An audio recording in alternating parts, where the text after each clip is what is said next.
All right, we're back with another topic here on the Hidden Threads podcast. Juice, what do you think? Yes. You're so excited. I can't wait. So in this we're talking about hiring private investigators. What do you think of that? We need to. We need to hire some, don't we? Yes. I've been working on it. I'm a little slow. I'm pretty picky. Yeah. Pretty picky. But we do have what they call the Apprentice Program, which I think is a great addition to our laws in the state of Alabama. What do you think? Yeah, it's definitely a plus. I'll just read it to you, what the apprentice laws are. I had it pulled up, Juice. I'm always prepared, and then until the camera starts rolling. Stage fright. Stage fright? Yeah. If y'all don't know it, Juice is a Broadway person. I am. Did you do any plays when you were a kid? I did. I was part of the International Thespian Society. International, I cannot believe it. Yeah. International Thespian Society. Oh, yeah. What was your favorite play? South Pacific. Did you act in it? No, not in that one. I actually did the stage, the lighting, and the scenery and stuff like that. I constructed all that. What do they call them, a key grip or something? Yeah, something like that, yeah. More like a grifter. Yeah, that would be me.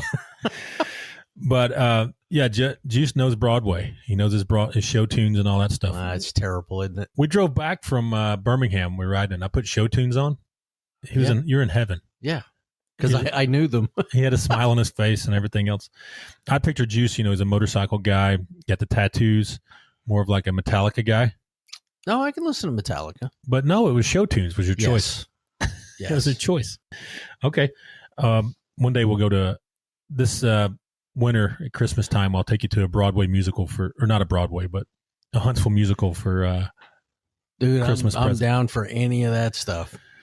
What about any of the ballets? What's that one with the Christmas time? Nutcracker? Yeah. I've seen that too. I took my oldest kid to the Nutcracker. Yeah.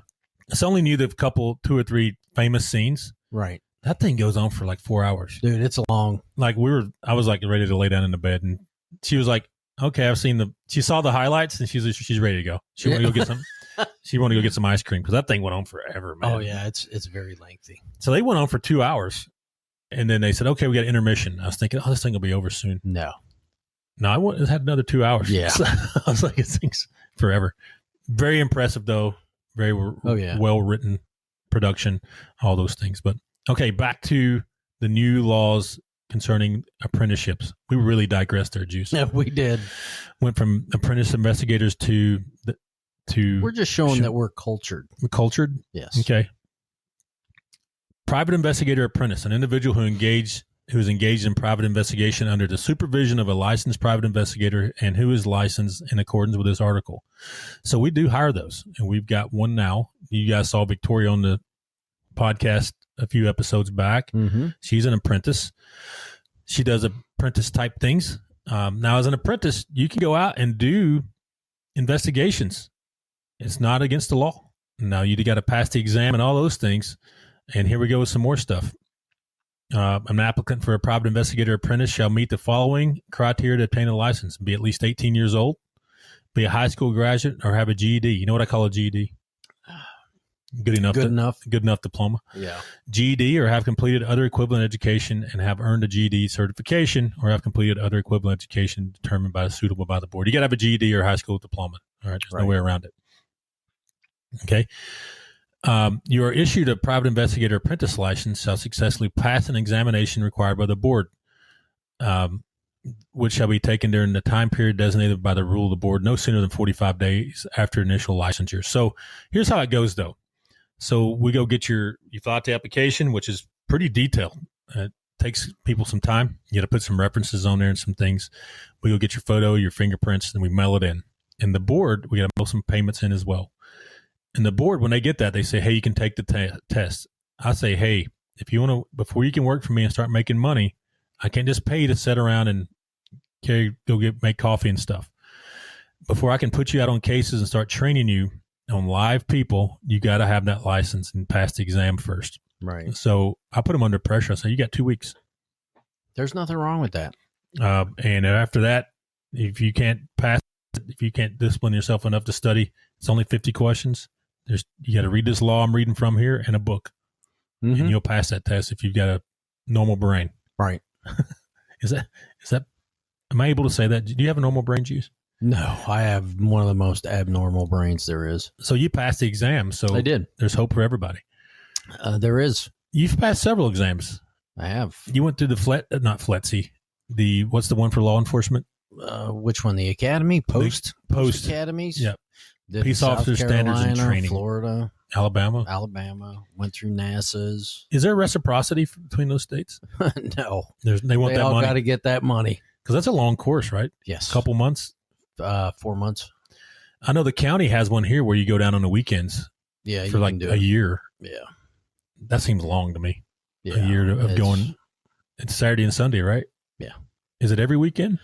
I don't remember I've never had to do the weekend academy. I've always just done the straight academy. I didn't know if it was like National Guard where you did 1 weekend a month or No, I think it's consecutive weekends. consecutive weekends.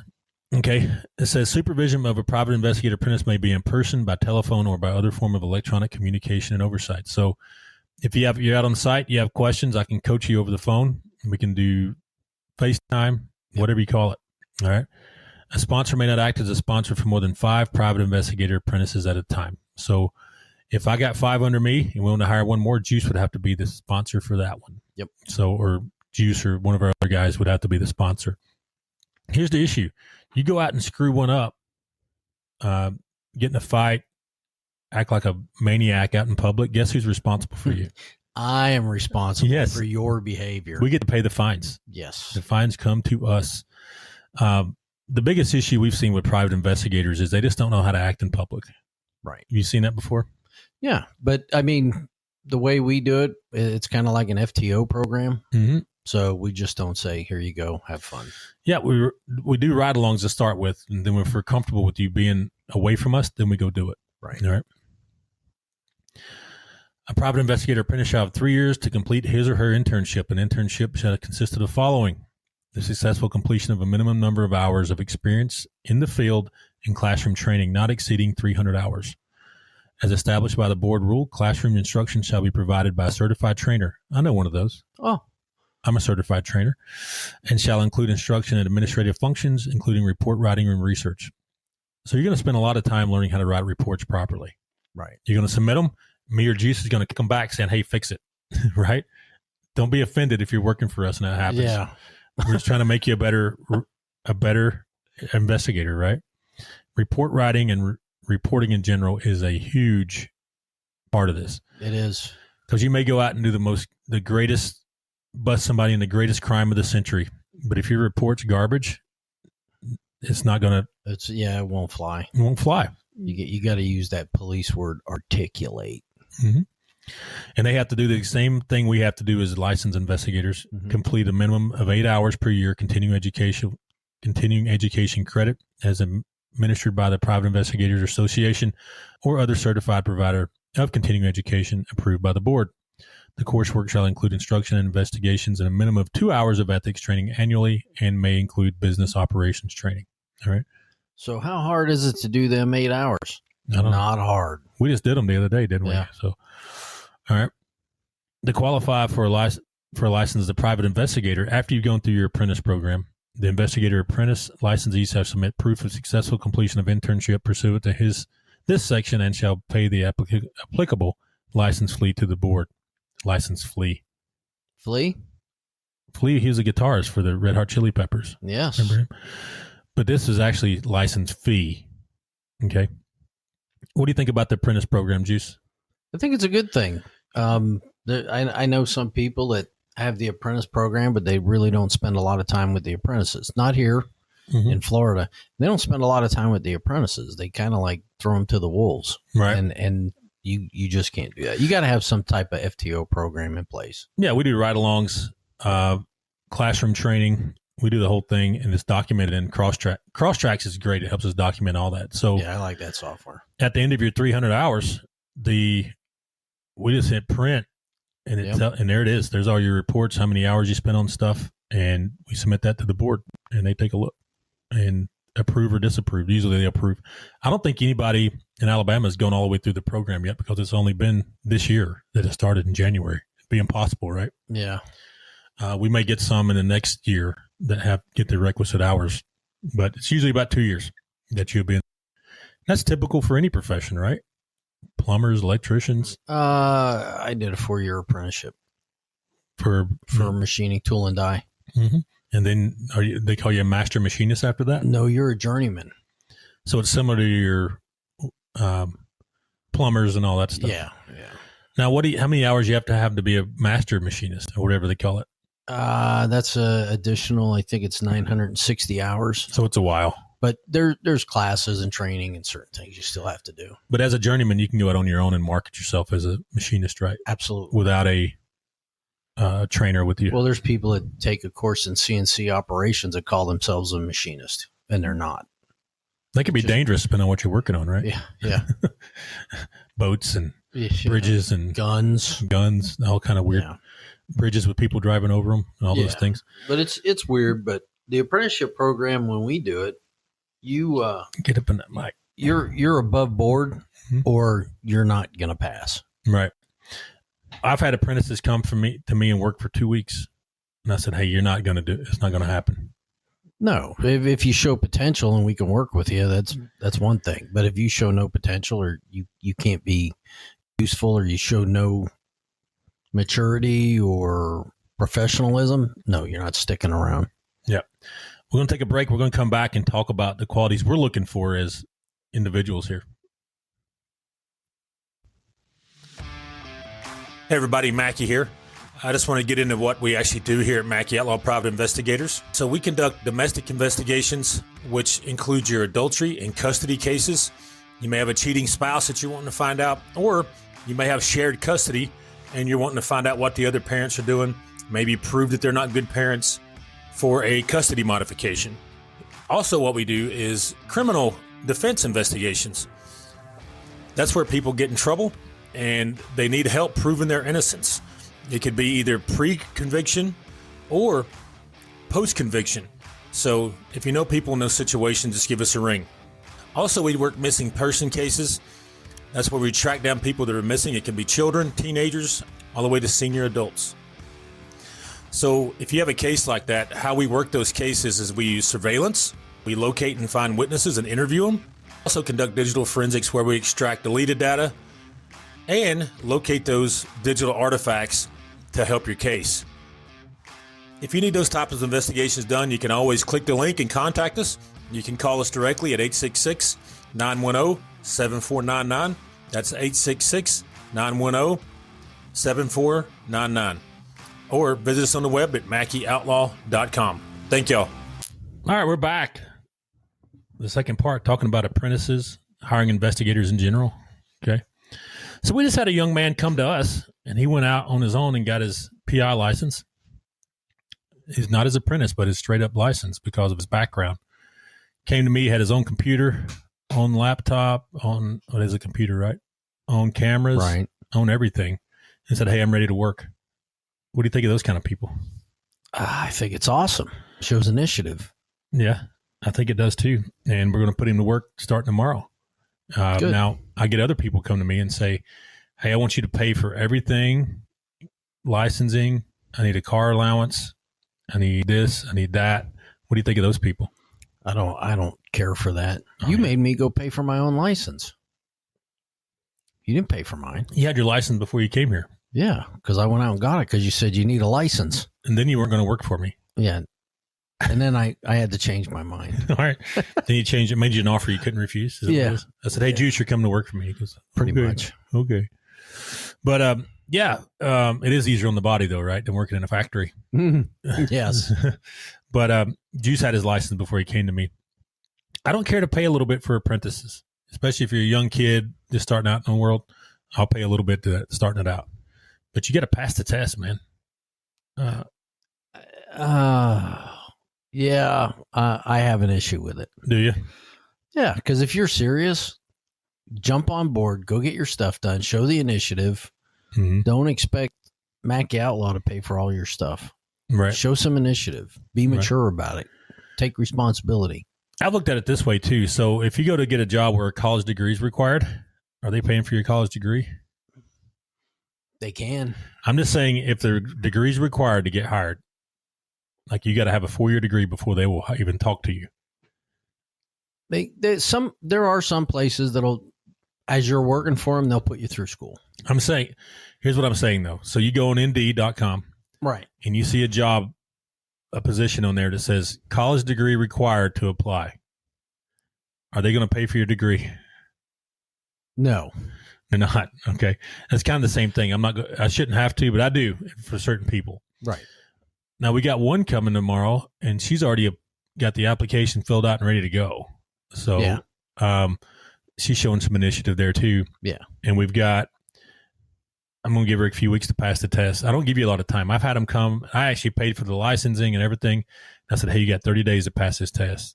30 days comes around. They still haven't scheduled it. I'm like, look, if you don't schedule this, you're not coming to work here. They never schedule it. Sometimes there's mitigating circumstances. We get that. Mm-hmm. Sometimes it's just lazy. A lot of 22-year-olds, though, don't have a lot of mitigating circumstances. Correct. They don't. They just don't do it. Yeah. And I don't know why. But yeah, we're looking for people who want to work. We're going to put you to work. And right now, if you're an apprentice, had your license already, I could work you 40 hours right now. Could we? Yeah, easily. Jus would kill you. He'd work you to death right now. Yes. I would make sure you had 40 hours of work. And now sometimes we may not have 20 hours, but right now we've got plenty of work to do in terms of research, surveillance, digital forensics. We got all kinds of going on. So even trash pull, if that's your thing. Trash pull is going to be your thing, or you're not going to work here. I had one time we pulled up and did trash, got it, went back to start sorting it out, and it was nasty. And it was one of those mornings where it was about 3 degrees outside. It was good warm. It was freezing. Yeah. And I said, hey, since we're here, we just put the headlights on it. Was going to sort it right there in front of the dumpster. Yeah. She went out, got one whiff of it, and got in her car and left. So, well, that's kind of part of garbage. Yeah. Before I hire them, I said, hey, you're going to do gross stuff and see gross things. They're like, oh, I'm all about it, man, because they watch TV. Yeah. Then they get hit with that real smell. It's a little different. You get all the senses going. Yeah. This one had dirty baby diapers in it and all kind of cat litter. Ooh. Cat litter is probably the worst. Those are treasures. Yeah. Cat litter is terrible. But don't come here and think. So I've had them before. They're 21-year-old right out of college, and they think they're part of a major crimes unit. Yeah, that's not what this is about either. And they're like, I expected to be working murders and all this stuff. I'm like, well, there's not a lot of murder, number one. No. There's not, in terms of, you look at society. We're not in Chicago. No. There's not a lot of murder around here. And plus, you think I'm going to put an apprentice as a lead investigator on a murder case. It wouldn't look good at all. Bless you, Jus. You okay? Yeah, I'm fine. But it's not going to look good. We're going to get a whole shot all through our cases and everything else. I'm not doing that anymore. What's that? Getting shot at. I don't care if it's a case or in a car. Well, I'm talking about our case getting a whole shot in it by the prosecutor. It's not good, whether it's paper or human. Whether it's hypothetical or real, right? Yes, exactly. But yeah, they think they're going to be part of a major crimes unit, and we got them pulling garbage, researching Alicourt, all kind of things like that. And but it's a process. You got to earn your keep, right? You got to start at the beginning. Mm-hmm. And some people still do trash pulls. How much they get paid? That's another thing that brings that up. Okay, you're not going to come here as an apprentice. I don't care if you got a college degree or not, and start out making $92,000 a year. It's not going to happen. It's not? No. Go to a police force with your criminal justice degree and see how much you're going to make. Yeah. In Alabama, you're going to be lucky to be cracking $30K. Yeah. What do you think? You know what I made at that last municipality I worked at? Mm-hmm. $10.50 an hour. As a uniformed patrol officer? Yes. $10 an hour. All right. Knocking it down, Jus. Oh, I was just killing it. Right. You'll make more than that here. Right. But you're going to start out a little higher than that. But, and they give them to me and they're like, yeah, man, I need to be making $70K right now. Okay. Yeah, well, all right, you got a criminal justice degree. Not known for its high pay. No, it's not. It really isn't. Now, I pay more than what a police force is going to pay you, but you're not going to be making 6 figures right out the gate. If you want to do that, you should have got your medical degree or law degree. Right. Even lawyers don't make that much right out the gate typically. So no. But yeah, the type of training you're going to get, it's going to be us riding around with you a lot. You're going to do a lot on your own.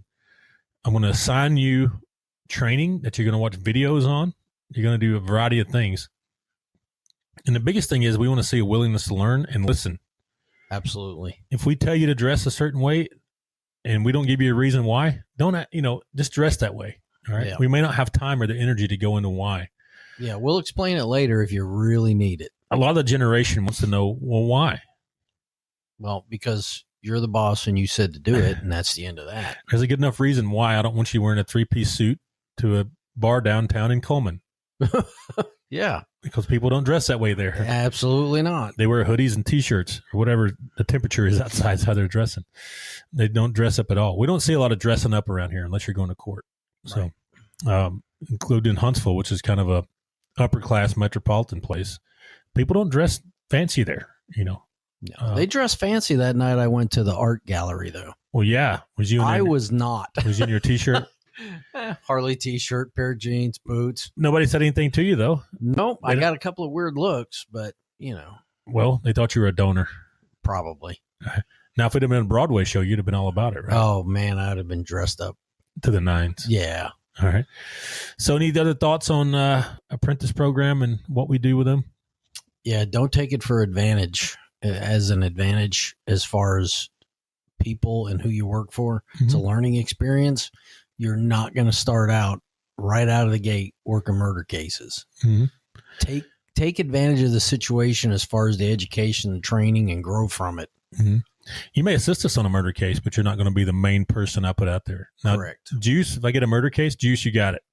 He's great. All right. Or I work it and Jus assists me. But you're